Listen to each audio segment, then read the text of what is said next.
There is a leaked call sitting on the internet right now.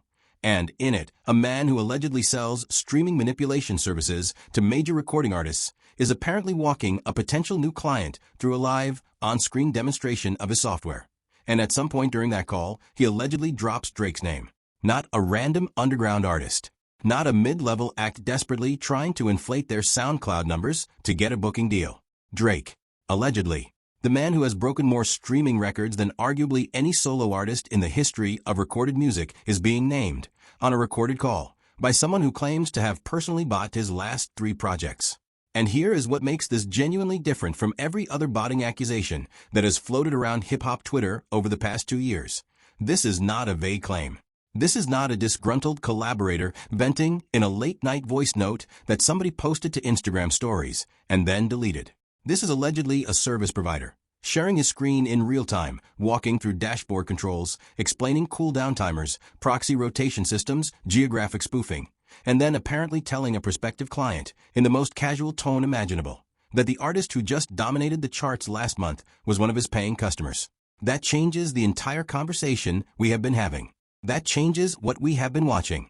And by the time we get to what this software actually reveals about how streaming numbers are manufactured at industrial scale, and what it means for every chart milestone that has been treated as objective proof of an artist's greatness, you are going to look at every number you have ever cited or celebrated or argued about in a fundamentally different way. Something has been broken in this system for a long time. This call might be the receipt that proves it. Drop your thoughts in the comments, hit like, and subscribe. Let's get into it. Now let us make sure everybody is on the same page, because this story has multiple layers, and if you only caught the surface version on your For You page, you missed the most important parts. The video, which surfaced and circulated heavily around January of 2026, is reportedly a recording of what appears to be a sales call between a streaming service provider and a potential client shopping for a way to boost their numbers. The call was posted online under a clip account and runs approximately 7 minutes. In those 7 minutes, the person conducting the demonstration allegedly shows a fully functional streaming manipulation platform with a proper interface. Not some janky script running in a terminal window, but an actual dashboard with input fields, settings panels, account management controls, and real-time status updates. He allegedly demonstrates how the software can be pointed at any artist's catalog across Spotify, Apple Music, YouTube Music, and Tidal simultaneously. He walks through how accounts are imported and managed, explains the cooldown duration settings. The software is designed not to stream the same song constantly, because that pattern could trigger a flag. He shows how geographic proxies are assigned to make each manufactured stream appear to come from a distinct, real-world location. And then he runs a live check on one of those proxies using what appears to be a browser fingerprinting verification tool. And the result comes back clean: Arizona, United States, no bot detection. Just a regular person in Phoenix, apparently listening to music. Except they are not a person. They are a thread in a software program running on a server somewhere. The stakes here are not just about one artist's reputation. The stakes are about the entire framework we use to evaluate success in music. Chart positions, streaming milestones, playlist placements, Grammy eligibility thresholds. All of it flows downstream from stream counts. If those counts can be manufactured at scale without detection for a price, then the entire meritocracy that the industry pretends to operate on is fiction. And that matters to every independent artist, every mid-level act, every genuine fan who has been told that the numbers represent something real. We are going to get into exactly why before this video is done. Let's talk about what is actually visible and verifiable in this clip, because the surface-level evidence here is already enough to make your head spin before we even get to the name drop. The software being demonstrated appears to be a sophisticated, commercially developed tool, not a proof-of-concept experiment, but something that has clearly been refined through iteration. We are not talking about someone manually creating fake Spotify accounts on a laptop. We are talking about a system with thread controls, where the operator can configure how many simultaneous streams are being generated across how many accounts. The operator in the video demonstrates pulling this down to just 4 threads for the purposes of the demonstration, which implies the standard operating configuration runs significantly higher. There are settings for partial versus full song playback, because streaming a song all the way through versus jumping to the next one after 30 seconds produces different data signatures, and the software apparently accounts for this. There is a feature described as artist search before playback, which means the bot mimics organic discovery behavior by searching for the artist by name before beginning to stream, rather than going directly to the song URL. Because direct URL access without a search history looks like a bot, but a search followed by a click looks like a curious listener. That level of behavioral engineering is not amateur work. Whoever built this tool understood the detection systems well enough to reverse engineer them. Now here is where the math starts to get genuinely alarming. And I need you to sit with these numbers for a second, because they reveal exactly how disproportionate this kind of operation can be. In the video, the potential client asks about scaling, specifically about going from around 200 streams per day to somewhere between 1 million and 1.5 million streams daily. And the provider running the demonstration allegedly responds that this is achievable using approximately 50 accounts. 50 accounts. To generate 1 million streams per day. Think about what that means in real-world terms. A single human being who put on an album and let it run all day, 8 hours of continuous playback, might accumulate somewhere around 1,000 streams if songs average 3 minutes each. 100,000 genuinely enthusiastic fans listening for a couple of hours each could push 1 million streams in a day. That is what a legitimate viral moment looks like in terms of listener volume. But 50 accounts generating 1 million streams means each account is effectively contributing 20,000 streams per day. 20,000. That is a single account mimicking the streaming behavior of 200 real people listening for hours every single day. And the software, according to the demonstration, does this without triggering detection. The platforms are not flagging it. The verification tool is not flagging it. The charts are reflecting it as real listener activity. And if this is happening at the scale that the provider allegedly claims, working with clients from smaller to the biggest in the world, as he reportedly says on the call, then the number of artificially inflated projects on those same charts is not 1 or 2. It could be a significant portion of what we are being told represents genuine popularity. And oh, do I have more for you on this one? Because the 50 account math is wild enough on its own, but it is not even the most significant claim in this call.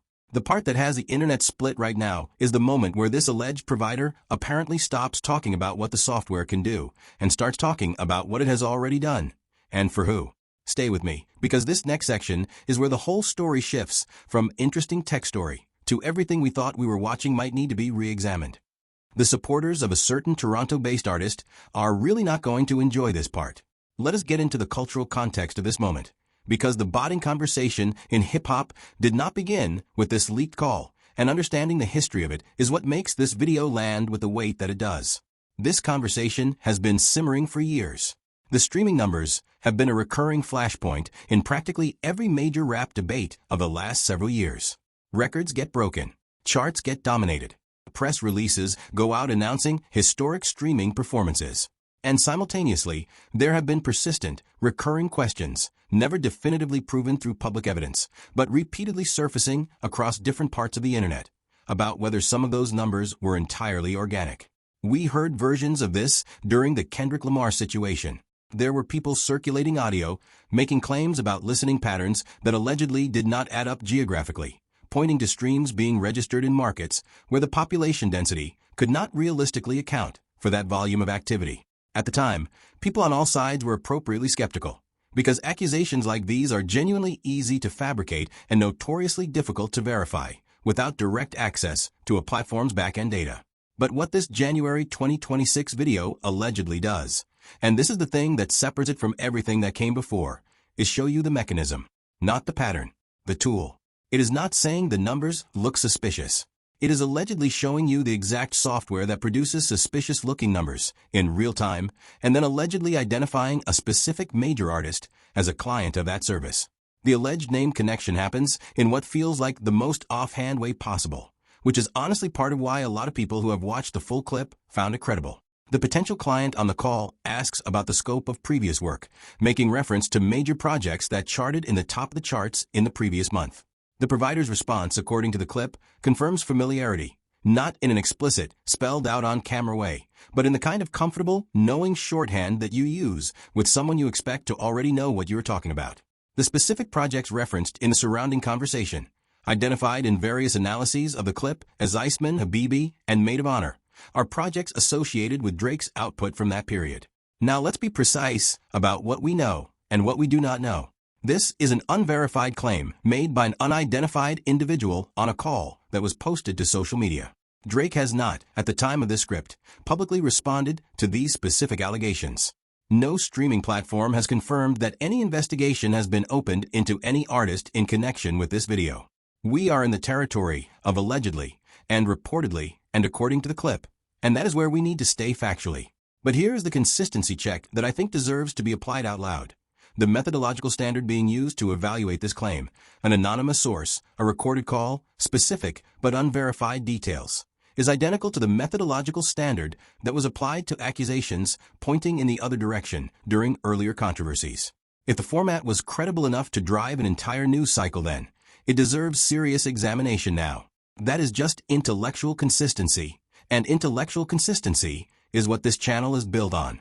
Alright, I want to make a sharp turn here, because I think the mainstream coverage of this story has been entirely stuck at the celebrity gossip layer. And that is the least important layer of what this video actually reveals. Let us step back from the Drake angle for a moment, completely, and look at what this clip is demonstrating about the structural mechanics of the streaming economy. Because that is where this becomes a story that affects every single person who cares about music, not just people who have a rooting interest in a particular beef. Here is what you need to understand about how streaming royalties and chart methodology actually work in practice.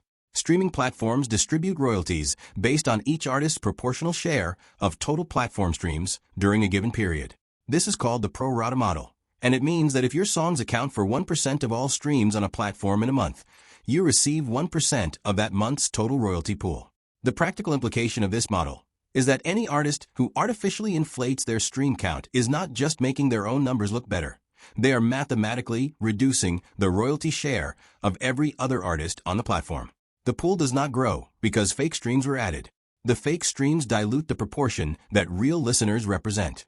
That is real money being redirected away from artists with genuine audiences. And if this is happening at the scale this alleged provider implies, the cumulative financial distortion is potentially enormous. Then there is the editorial and algorithmic dimension, which I think is even more consequential than the royalty math. When a song accumulates streams at a high velocity in a short window, it triggers automated responses from the platform's recommendation systems. It gets pushed to algorithmic playlists, Release Radar, Discover Weekly radio stations, which exposes it to additional genuine listeners, who then stream it more, which generates more chart movement, which generates media coverage, which generates even more real streams. The initial artificial boost functions as a launch mechanism. It seeds the algorithm, and the algorithm does the heavy lifting from there. The alleged software in this video even incorporates a feature designed to mimic the search-based discovery behavior that the algorithm expects from an organically growing song. This is not a blunt instrument. This is a precision tool engineered specifically to replicate the behavioral signature of a hit record in its early growth phase, so that the algorithm treats it as one and begins promoting it as one. The people who built this understood not just how streaming counts work, but how the entire recommendation infrastructure responds to streaming patterns. That level of sophistication means this is not a rogue actor running a side hustle. This is someone who has invested serious resources into understanding and exploiting the platform systems at a deep level. Here is the truth that this video, if its contents are legitimate, is actually dropping. And I want to be specific about this because I think most of the conversation has been framing the reveal too narrowly. The real revelation is not about any individual artist. The real revelation is that this service allegedly exists, allegedly functions exactly as demonstrated, allegedly bypasses multiple layers of platform detection, and according to the provider, is allegedly accessible to clients ranging from independent acts all the way up to the biggest names in the world. That framing has profound implications. It means the playing field in streaming is not just slightly uneven. It means it may be structured in a way that systematically advantages whoever has the resources to access services like this and the knowledge to deploy them at the right moment. And who has those resources? Major label artists with major label budgets and major label teams whose entire job is to maximize chart performance by whatever means are available to them. Independent artists, emerging artists, genre-diverse artists without institutional backing. Those are the people competing on the assumption that the charts represent genuine listener preference. If that assumption is wrong, and this video suggests it might be deeply wrong, then the entire narrative of what constitutes commercial success in music needs to be interrogated from the ground up. Not just for one era, not just for one genre, the whole thing. Now let me bring the lens back to where the cultural conversation has been living, because there is an obvious comparison sitting right in the middle of this story that the internet has been drawing all week, and I think it deserves a direct and honest examination rather than being danced around. Kendrick Lamar's Not Like Us was one of the most viscerally, verifiably culturally dominant records of the past several years. The numbers it put up were significant, but what made those numbers feel different from numbers that are being questioned now is the way the culture moved around it.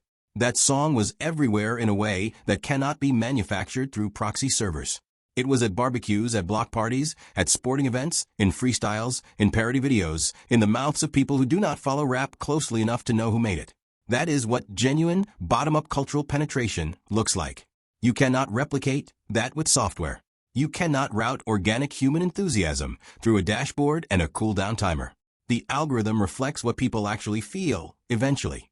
And what people actually felt about that record was written all over the culture in a way that transcended streaming data entirely. Contrast that with the projects allegedly named in this botting call. The streaming numbers were there. The chart positions were there. But the cultural conversation was quieter than you would expect from that volume of listener activity. Not absent, but quieter. And that gap between what the dashboard says and what the streets actually say is exactly the gap that a manufactured streaming operation is designed to create. You can inflate the number. You cannot inflate the feeling. And over time, the feeling is the only thing that actually lasts. I have been making this argument on this channel for a while now, that streaming numbers divorced from cultural context are essentially meaningless as a measure of artistic impact. And if this story develops the way I think it might, we are going to have a lot more evidence to support that argument very soon. I want to address something directly, because I know it is going to come up in the comments.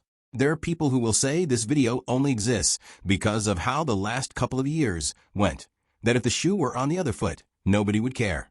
That argument deserves a serious response rather than a dismissal. Here is my honest position on this. Botting, if it is happening, is wrong regardless of who is doing it. Full stop. I said that at the top of this video, and I mean it. The reason this particular leaked call matters is not because of who is allegedly named in it. It matters because of what it allegedly shows about the infrastructure. If tomorrow a similar call surfaced naming a completely different artist, someone whose music I genuinely enjoy, someone the culture universally loves, the analysis would be identical. The mechanism is the story. The software is the story.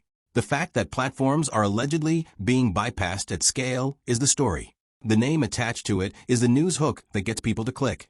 But the substance underneath the name is what actually matters, and what actually needs to be addressed by the industry. Defend your favorites in the comments if you want to. But do not let that defense blind you to the system-level problem this call is allegedly exposing. Those are two different conversations, and conflating them is how the real accountability never arrives. Here is where this goes from here, and I want to be honest about the range of possible outcomes, because I think speculating recklessly does not serve anybody. There are a few different trajectories this story can take. Streaming platforms have access to back-end behavioral data that is vastly more granular than anything visible to outside observers. Device fingerprints, session durations, behavioral patterns, account creation timestamps, payment method correlations. If the platforms take this video seriously as a report of active fraud on their systems, they have the technical capability to audit the accounts and streams associated with the alleged operation and determine with high confidence whether the numbers are real or manufactured. Whether they choose to do that, and whether they choose to disclose what they find, is a separate question that involves a lot of commercial interests pointing in complicated directions. There are also potential legal angles that multiple parties are likely already analyzing. And if this provider has been operating at the scale he claims, there are records somewhere, communications, payments, client files. When a story gets enough attention, that kind of paper trail has a way of surfacing. I will be watching this one closely. If anything significant develops, platform responses, legal filings, additional leaked information, or any public statement from any of the parties implicated, we will be right back here breaking it down with the same level of detail we brought today. Make sure you are subscribed right now, because this story is not close to over and I cannot come find you when the next piece of it drops. Hit the like button if this video gave you something to actually think about beyond the surface drama, because unpacking the systems underneath the headlines is always what we are trying to do here. And if you want to understand the full scope of how playlist manipulation and streaming fraud operate across the entire music industry, not just for one artist, not just for this one call, but the entire engineered infrastructure of manufactured popularity, I have a video coming that is going to lay out the whole machine from the inside. That one is going to change how you hear the radio. You are not going to want to miss it.